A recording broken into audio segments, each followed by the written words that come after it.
Hello dear student, তোমাদেরকে স্বাগত জানাই আর্টস একাডেমি ডব্লিউবি চ্যানেলে।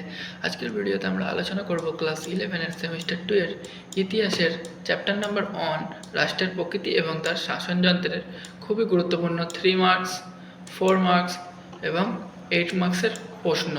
এই প্রশ্নগুলি তোমাদের পরীক্ষার জন্য খুবই গুরুত্বপূর্ণ। খুব বেশি সম্ভাবনা আছে তোমাদের পরীক্ষায় এই প্রশ্নগুলো আসার। তো চলো তাই অবশ্যই পরীক্ষার আগে এই প্রশ্নগুলো ভালোভাবে দেখে যাবে। তো চলো আমরা প্রশ্নগুলো দেখে নিই কোন প্রশ্নগুলো গুরুত্বপূর্ণ। প্রথমে আমরা দেখব 3 মার্কসের প্রশ্ন। 1 নাম্বার, অর্থশাস্ত্রের বিষয়বস্তু কী? 2 নাম্বার, সপ্তাঙ্গ তত্ত্ব কী?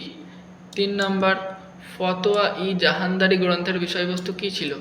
4 নাম্বার, সিসরো কে ছিলেন? 5 নাম্বার, রাষ্ট্র সম্পর্কে সিসেরোর কী ধারণা ছিল? 6 নাম্বার, টিউডর বিপ্লব কী? 7 নাম্বার, অ্যাক্ট অফ সুপ্রিমেসি কী? তোমাদের যদি এই উত্তরগুলো লাগে প্রশ্নের তো কমেন্টে জানাও, আমি তোমাদেরকে উত্তর পিডিএফ আকারে তোমাদের হোয়াটসঅ্যাপে পাঠাবো। আমার নাম্বার দিয়ে দেবো লাস্টে ভিডিওর, সেই নাম্বারে তোমরা কমেন্ট করবে যদি উত্তর লাগে। 8 নাম্বার, স্যাট্রাপ কী? 9 নাম্বার, ম্যান্ডারিন বলতে কী বোঝায়? 10 নাম্বার, দাগ ও হলিয়া কী? 11 নাম্বার, মনসবদারি ব্যবস্থা কী? 12, জায়গিরদারি ব্যবস্থা কী? 13, চীনে কেন ম্যান্ডারিন ব্যবস্থার প্রচলন ঘটে? 14, জিম্মি কাদের বলা হতো? 15, উলেমা বলতে কাদের বোঝায়? 3 নম্বরের এই 15টা কোশ্চেন তোমাদের পরীক্ষার জন্য খুবই গুরুত্বপূর্ণ। খুব বেশি সম্ভাবনা আছে প্রশ্নগুলো আসার। 4 নম্বরের প্রশ্ন দেখবো এবারে। 1 নাম্বার, কৌটিল্যের অস্ত্রশাস্ত্রের রাষ্ট্রনীতি সংক্ষেপে আলোচনা করো। 2 নাম্বার, বারনী রচিত ফতোয়া ই জাহানদারি থেকে মধ্যযুগের সুলতানের ইসলামী কর্তব্যসমূহ আলোচনা করো। 3 নাম্বার, টিকা লেখো ইকতা ব্যবস্থা। 4 নাম্বার, আধুনিক রাষ্ট্রচিন্তাবিদ হিসেবে নিকোলো ম্যাকিয়াভেলির ভূমিকা বিশ্লেষণ করো।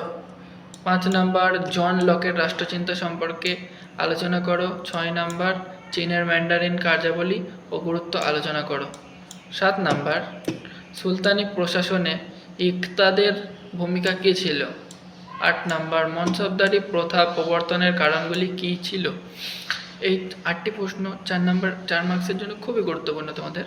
আর এরপরে আছে 8 মার্কসের প্রশ্ন আমরা দেখব এখন। 1 নাম্বার, অর্থশাস্ত্রে কৌটিল্য বর্ণিত সপ্তাঙ্গ তত্ত্ব আলোচনা করো।